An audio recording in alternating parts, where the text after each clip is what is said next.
I'm at the stage where I have rounded the outside of the shell, and now I need to round the inside of the shell. So let me show you how I'm going to do that. This is the jig I made to round the inside of this drum shell. The shell rolls on these casters on both sides, and as it spins, I pass a router that is attached to a sled through the center, and that will slowly round the inside of this shell. This jig does feature shell rails that prevent side-to-side movement of the shell as it spins. I have these pretty loose right now, but you can tell as they spin, the shell does have some movement side to side, so to help prevent that and ensure that it stays on the rollers, we can cinch down these bolts here, and that will keep the shell steadily in place on top of these casters. These casters are also adjustable in their distance from the rail here. And this is done so that we can raise and lower the shell as needed. All the way in pushes the shell higher, and you can lower it by pulling these out. All right, let's get on to the build. The base itself is made from an old cabinet door whose pieces went to the woodpile instead of the trash. I used my table saw to cut the door to the desired dimensions because the door just fit my sled and I didn't feel like setting up a guide for my circular saw. When doing the cut, I did have some trouble getting a smooth cut.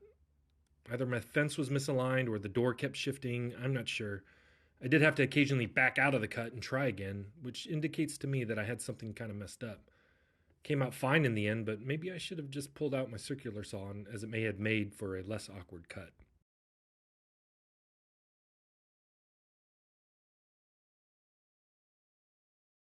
The router sled consists of a plywood base and legs that are made up of two scrap pieces of plywood laminated together. I felt that the added thickness would give the sled a little extra sturdiness.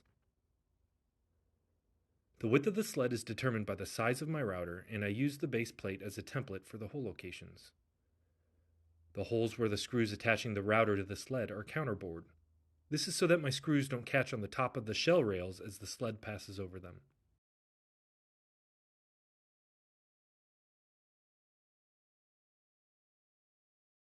For the legs, I drilled clearance holes for the attachment screws so that I can draw the pieces tight together.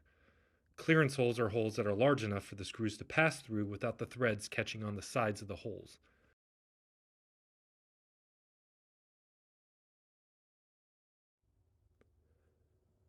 The sled rails are cut from the same scrap cabinet door I used for the base. I drilled clearance holes for the screws that secure the rails to the base, and after the holes are drilled, I attach one rail and then use the sled as a reference to attach the second rail. I put some masking tape on the side of the sled to make it slightly thicker. I was worried that if I didn't, the rails would be too tight against the sled and prevent it from sliding smoothly back and forth. The shell rails are two pieces of wood connected in an L shape. I drill some clearance holes at the drill press for the screws that will connect the two pieces. Using the sled rails and base as a guide, I align the pieces and screw them together. I didn't do this initially, but to prevent the shell from hitting the screw heads, I will end up countersinking the screws. I go to the drill press to cut holes for the end of the slots. Then it is off to the bandsaw to cut the sides of the slots. To secure the rails to the base, I am using bolts that pass through from the bottom. I want the bolt head to clear the bottom of the base, so I first drill small holes from the top to obtain a location on the bottom of the base. Then, using a Forstner bit, I counterbore holes on the bottom. Flip the base one more time to drill my final holes that are sized for the bolts. In hindsight, I should have drilled the counterbores larger so that I could fit a washer, but we'll see how well this holds up. The rollers are attached to the base just like the shell rails are. Just like the shell rails, I drill holes from the top to mark places on the bottom. This time I remember to use a larger Forstner bit so I can add washer to these bolts. The caster's adjustment slots are done like the rails as well, so I drill holes at the drill press and finish the slots at the bandsaw. Using the casters themselves, I mark hole locations and then drill small pilot holes to make it easier for me to drive the screws into place. Well, that's it for all the pieces. Let's put it all together and then see how it works.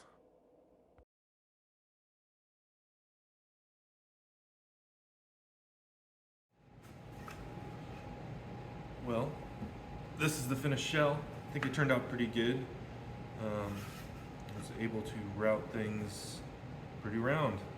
Let's see if we can get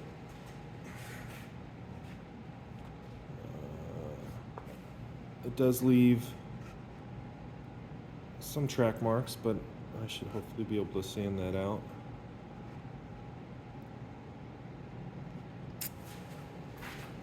Anyway, overall, I'm real happy with this jig. It did exactly what I hoped it would do. See you next time.